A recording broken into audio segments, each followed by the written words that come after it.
Lagay tayo ng self bracket. So, kailangan na lagyan natin ng fisher. Yan. So, may Torx fisher tayo. Yan. Yan. So, ito ang fisher ng baon natin kasi simento ito.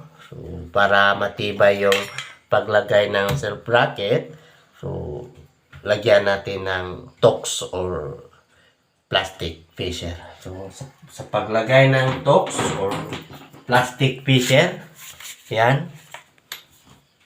So, sukatin lang natin yung kahaba ng fisher. Tapos, lagyan natin ng marking. Kung wala tayong pang marking or lagyan lang natin ng tape. Yan. Sukatin natin. So, parehas para hindi masyadong malalim yung pagbutas natin. Yan. So, ganito lang ang paglagay ng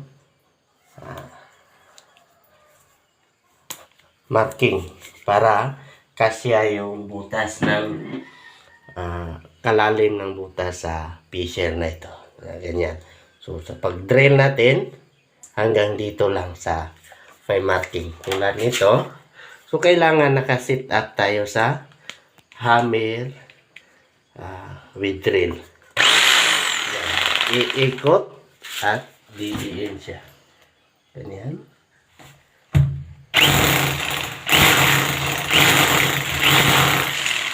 Yan. So, lagyan natin ng fisher. So, ganyan lang kadali ang paggamit ng power tools na drill. Okay? Kung may idea rin kayo sa mga electrical na trabaho, paki-share naman sa comment section. Okay? Bye-bye mga kabisi man.